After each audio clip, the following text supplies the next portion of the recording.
प्रिय विद्यार्थियों, आज हम बीए द्वितीय वर्ष की कक्षा में देव द्वारा रचित पद्यांशों का अध्ययन करेंगे, जो आपकी पाठ्य पुस्तक रीतकालीन काव्य संग्रह से संकलित की गई है। उसकी व्याख्या पढ़ेंगे हम लोग। पद संख्या 4। कथा में न, कंथा में न, तीरथ के पंथा में न, पोथी में न, पाथ में न, साध की बसीति में, जटा में न, मुंडन में न, तिलक त्रिपुंडन में न, नदी कूप कुंडन अनहात दान रीत में, पीठ पठ मंडलन कुंडल कमंडलन, माला दंड मैन देव देहरी की भीत में, आपू ही अपार पारावार प्रभु पूरी रहियो, पाए प्रगट परमेश्वरु प्रतीत में। इसमें कवि देव ने बाह्याडंबर के परित्याग और आत्मिक शुद्धता पे बल देने का प्रयास किया इन पंक्तियों के माध्यम से। इसी को शब्दार्थ देखते हैं। कंथा कहते हैं फटे पुराने वस्त्रों को, गुदरी को।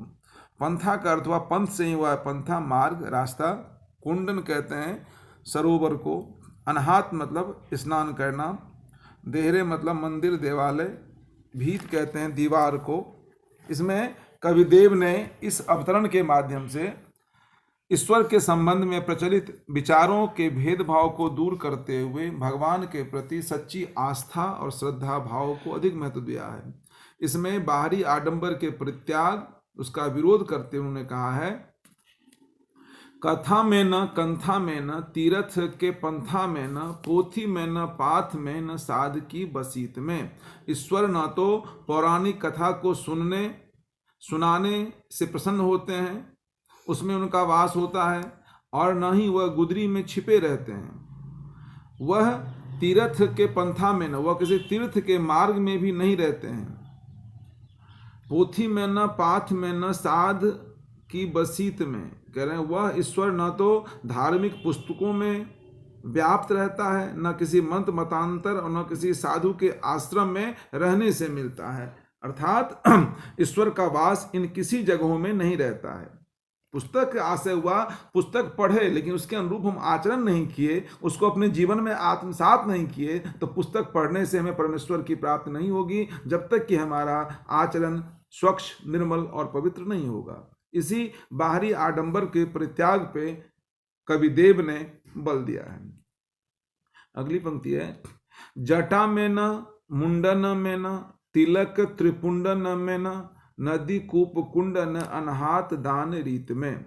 ईश्वर न तो जटा धारण करने में और न अपने बाल को मुड़वाने से, मुंडन करने से ही प्रसन्न होते हैं, न वो तिलक त्रिपुंड लगाने से ही मिलते हैं। इसी प्रकार वह ईश्वर पवित्र समझी जाने वाली नदियों, कुओं, कुंडों, सरोवरों में, जलाशयों में स्नान करने से भी नहीं मिलता है, और न वो विधि विधान में दान करने से भी ईश्वर नहीं मिल सकते हैं। नदी कूप कुंडन अनहात दान रीत में। स्पष्ट है पंक्ति, फिर कह रहे हैं, पीठ पठ मंडल में न, कुंडल कमंडल न, माला दंड में न, देव देहरी की भीत में। कह रहे हैं अलग अलग धर्म की पदवी लेने में, मठ में, मंडलों में दीक्षा लेने से भी ईश्वर नहीं मिलता है। बड़े बड़े पीठ हैं बने हुए, जो मठाधीश हैं, मठ जो स्थापना किया, वहां भी ईश्वर नहीं मिलते हैं। पीठ पठ मंडल न, कुंडल कमंडल में, कुंडल धारण करने से ईश्वर न तो जोगियों की तरह रूप धारण कर कुंडल पहनने से, न कमंडल हाथ में लेने से, और न माला दंड आदि को धारण करने से ही मिलते हैं। इस संबंध में हम लोग पढ़ चुके हैं बीए प्रथम वर्ष में। कबीर की बहुत प्रसिद्ध पंक्ति है, माला फेरत जुग भया, गया न मन का फेर, कर का मन का डार के, मन का फेर। इसी बात को देव ने दोहराया है। माला दंड में न, देव देहरी की भीत में। वह ईश्वर मंदिर के दरवाजों पर भी नहीं व्याप्त रहता है, अर्थात वह ईश्वर कण कण में व्याप्त है, सर्वव्यापी है। इसी बात की कवि देव ने व्यंजना की है। आपू ही अपार पारावार प्रभु पूरी रहियो, पाई ये प्रकट परमेश्वर प्रतीत में। कह रहे हैं वह ईश्वर प्रत्येक,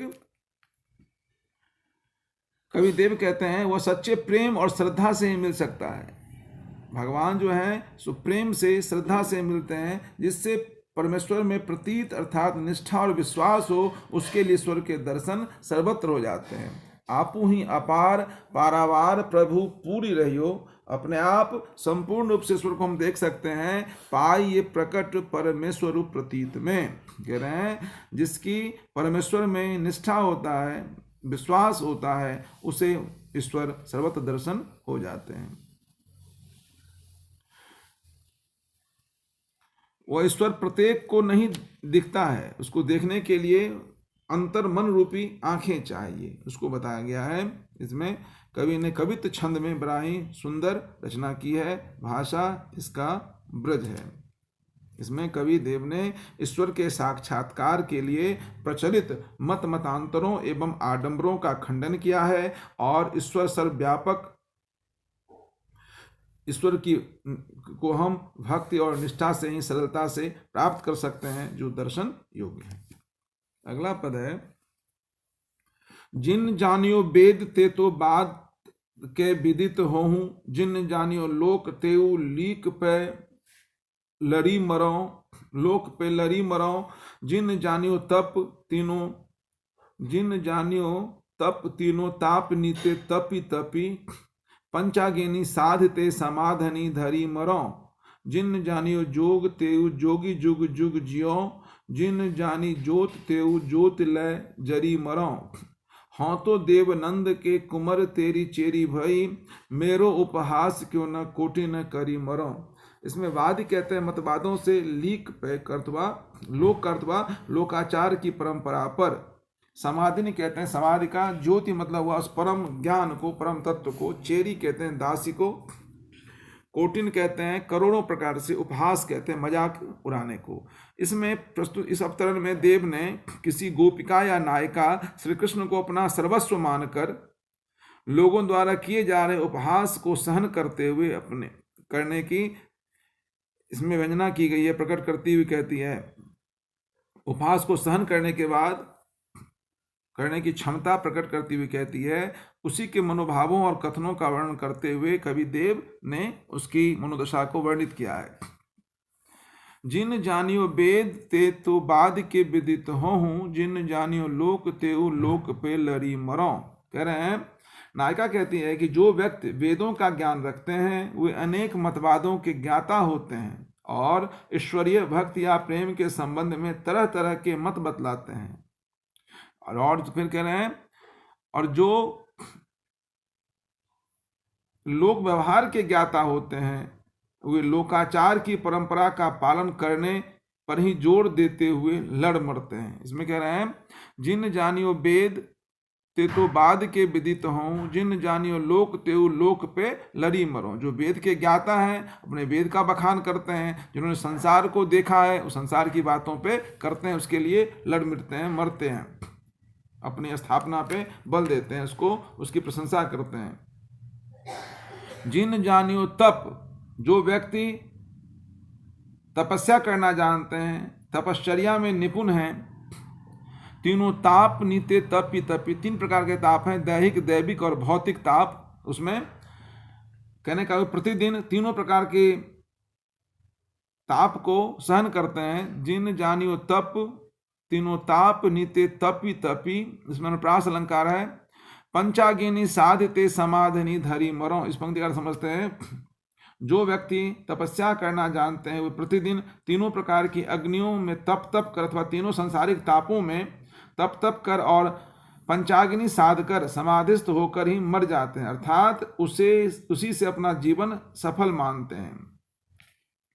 जिन जानियो जोग तेयु जुग ते जोगी जुग जुग जियो, जुग जुग जियो, जिन जानी जोत तेयु जोत ल जड़ी मरो। कह रहे हैं, जो योग साधना को जानते हैं वे योगी बनकर अनेक युगों तक जीवित रहते हैं, और जो परम तत्व की ज्योति का साक्षात्कार कर लेते हैं वे उसी ज्योति पुंज को लेकर अपनी जीवन लीला पूर्ण कर देते हैं। इसमें कवि ने योग साधना पे, वेद ज्ञान पे, इस चीज पे बल दिया है। हाँतों देव नंद के कुमर तेरी चेरी भई, मेरो उपहास क्यों न कोटि न करी मरो। कह रहे हैं, कवि देव कहते हैं, वह नायिका कहती है, हे कुंवर कन्हैया, मैं तो इस सांसारिक वाद विवादों से दूर रहकर तुम्हारी सेविका बन गई हूँ, तुम्हारी सहचरी हो गई हूँ। अब चाहे संसार के लोग मेरा करोड़ों बार उपहास क्यों न करें और इसी कार्य में अपना जीवन क्यों न खपा दें, परंतु मैं तो सदा आपकी ही दासी बनी रहूंगी। इसमें कृष्ण के प्रति उस नायिका की, उस गोपिका की एक निष्ठ प्रेमा भक्ति को कवि देव ने वर्णित किया है। संस्कार के लोग किसी प्रकार के हठ साधना करें, है ना, वेदों को पढ़ें, संसार की बातों को पढ़ें, तप करें, लेकिन कवि देव ने उस गोपिका की एक निष्ठ प्रेम को कृष्ण के प्रति व्यक्त किया है, जो सदा मैं उनकी दासी ही बनना चाहती हूँ। परमात्मा की भक्ति के अनेक उपाय हैं। हम लोग तत्कालीन कवियों में सूर, तुलसी, कबीर सबको पढ़ चुके हैं, लेकिन कवि तुलसी की जो नवधा भक्ति है उसी को कहा गया है भक्त के। परमात्मा की भक्ति के अनेक उपाय, साधन मार्ग है, परंतु दास भाव की भक्ति या प्रेमा भक्ति सर्वोत्तम मानी गई है। उसी को देव ने इसमें वर्णित किया है। कवि इसमें ध्वन्यात्मकता बड़ा ही अद्भुत है। भाषा ब्रज का प्रयोग कवि ने किया है इस कवित्व में। अगला पद है, ऐसो जो हो जानती कि जय हो तू विषय के संग, ए मन मेरो हाथ पांव तेरो तोड़ तो, आजू लौ हौकत नर नाहर को नाही सुनी, नेह सो निहारी हारी बदन निहोर तुम, चलन न देतो देव चंचल अचल करी, चाबुक चितावनी मारी मुँह मोड़तो, भारी प्रेम पाथरो नगारो दे गरे सो बांधी, राधावर विरद के वारिध में बोरतो। राधावर विरद कृष्ण के लिए आया है, उनकी भक्ति साधना में ही अपने मन को डुबो देती। वारिध कहते हैं समुद्र को। इसमें कुछ शब्दों का अर्थ देख लेते हैं। विषय मतलब वासना के अर्थ में, कत मतलब कितने, नर नाहर राजाओं, निहोरतो मतलब देखते रहता, निहोरना, अचल स्थिर करके, चितावनी मतलब चेतावनी, नागारो मतलब नगारा, वारिध मतलब समुद्र को, राधावर विरद कृष्ण के अर्थ में। इसमें कवि मन की चंचलता पे बल देते हुए मन को अपने को एकाग्र करना, मन को अपने वश में करने पे की शिक्षा दी है। इसमें कवि कृष्ण के प्रति अपनी अनन्य भक्ति और आस्था को प्रदर्शित किया है। वो अपने मन को सांसारिक विषय वासना से दूर रखने के लिए कौन कौन से उपाय कर सकते हैं, इसका बड़ा ही सुंदर चित्रण किया है। पंक्ति देखते हैं हम, ऐसो जो हो जान तो कि जइयों की तू विषय के संग, ए मन मेरे, हे मेरे मन, हाथ पांव तेरो तोड़ तुम। इसमें कवि कहते हैं, अरे मन, यदि मुझे ऐसा ज्ञात होता कि तू सांसारिक विषय वासनाओं के पीछे दौड़ेगा, उसमें भटकेगा, उसमें उलझा रहेगा, तो मैं तेरे हाथ पांव तोड़ देता, जिससे कि तू दौड़ चल फिर नहीं सकता, तुम पंगु बन जाता। इसमें कवि ने एक मन को मनुष्य के रूप में चित्रित किया है। हाथ पांव तो मनुष्य का ही तोड़ सकते हैं, इसमें कवि ने मानवीकरण अलंकार का भी इसमें हम प्रयोग देखते हैं। मन को एक मनुष्य के रूप में कवि ने वर्णित किया है। ठीक है, पहला पद में जान गए। इसमें ऐसो हो जो हो जानती कि जइयों तू विषय के संग, अगर विषय वासनाओं के संग तू भटकेगा, ए मन मेरे, हे मेरे मन, तुम्हारे हाथ पांव को मैं तोड़ देता, अर्थात तुमको मैं अस्थिर बना देता, तुमको मैं स्थिर कर, तुम्हारी चंचलता को मैं नष्ट कर देता। फिर कह रहे हैं, आज लौ हौ कत नर नाहर की नाही सुनी, नेह सो निहारी हेरी बदन निहोरतो। तेरी विषय वासनाओं के कारण आज तक मैंने किसी राजा महाराजाओं की बात नहीं सुनी। कह रहे हैं, तेरी विषय वासनाओं के कारण मुझे आज तक ना जाने कितने राजाओं के सामने गिरगिराना पड़ा, और ने सो निहारो हेरी बदन निहोरतो, और फिर भी उनका इनकार सुनना पड़ा। मैं तेरे कारण आज लौ हो कत नर नाहर की नाही सुनी, नेह सो निहारी हेरी बदन निहोरतों। कह रहे हैं तेरी विषय वासनाओं के कारण मुझे आज तक न जाने कितने राजाओं के सामने गिड़गिड़ाना पड़ा, फिर भी उनका इनकार सुनना पड़ा। मैं तेरे कारण ही तो प्रेम से उनके मुख ताकता रहा और अनुनय विनय करता रहा। कह रहे हैं नेह सो निहोरी हेरी बदन निहोरतों, चलन न देतो देव चंचल अचल करी, चाबुक चितावननी मारे मुंह मोड़तों। देव कवि कहते हैं अरे मेरे मन, यदि मुझे पहले से ज्ञात होता तो मैं तुझे इस प्रकार चंचल नहीं होने देता, तुझे अचल स्थिर कर लेता तथा चेतावनी रूपी चाबुक मार मार कर तुझे जड़ निश्चेष्ट कर देता और तेरी प्रवृत्त संसारिकता की तरफ से मोड़कर ईश्वर की तरफ कर देता। भारी प्रेम पाथर नगारो दे गरे सो बांधी, राधा वर विरद के बारिध में बोलतों।